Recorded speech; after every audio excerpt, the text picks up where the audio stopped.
আজকে আমার গীতা পাঠের সেকেন্ড অধ্যায়ে সাংখ্যযোগের 40 নম্বর শ্লোক। নেহা বিক্রম না সো হস্তি পত্তবায়ন বিদ্ধতে স্বল্পম পশ্য ধর্মস্য ত্রায়তে মহত ভয়াত।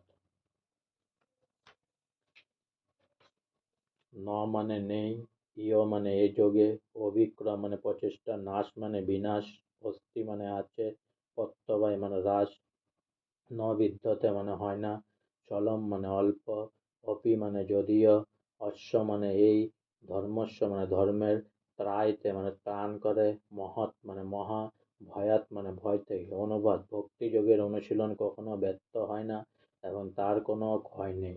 তার স্বল্প অনুষ্ঠান অনুষ্ঠাতাকে সংসার রূপ মহা ভয় থেকে পরিত্রাণ করে। তাৎপর্য: নিজের সুখ সুবিচার কথা বিবেচনা না করে কৃষ্ণ ভাবনাময় কর্ম বা শ্রীকৃষ্ণের সেবা করাই হচ্ছে সবচেয়ে মহৎ কাজ।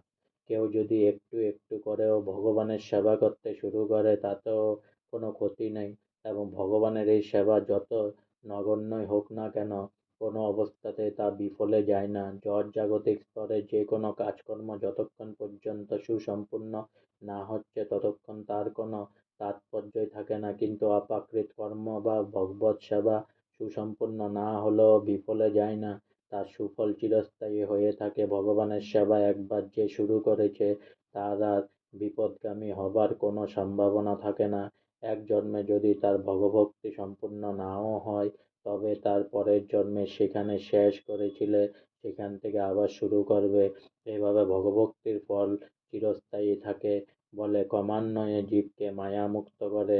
শ্রীমদ্ভগবতে অজামিলের কাহিনীর মাধ্যমে আমরা জানতে পারি খানিকটা ভগভক্তি সাধন করে অধঃপতিত হওয়া সত্ত্বেও সে ভগবানের ওই অহৈতুকী কৃপা লাভ করে উদ্ধার পেয়ে যায়। এ সম্পর্কে শ্রীমদ্ভগবতে একটি সুন্দর শ্লোক আছে: তত্তা স্বধর্মং চরণাম্বুজং হরে ভজন্য পকহত পতে হত যদি যত্রক্ক বা ভদ্রম বুধমুষ্য কিঙ্ক বা আপ্তহ ভজতাং স্বধর্মত।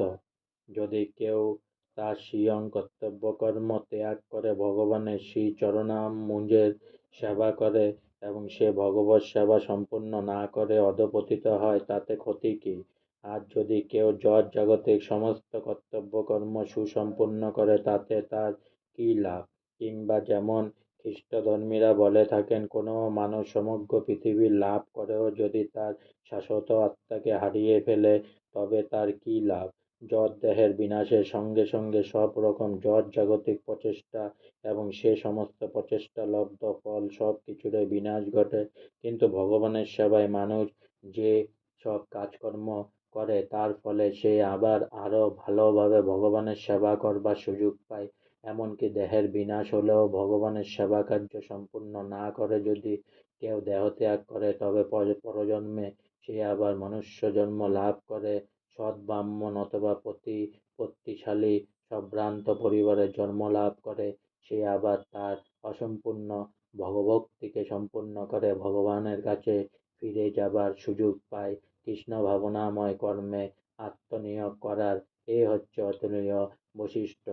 আজকে আমার গীতা পাঠের সেকেন্ড অধ্যায়ে সাংখ্যযোগের 41 নম্বর শ্লোক এখানে 40 নম্বর শ্লোক এখানে সমাপ্ত হলো।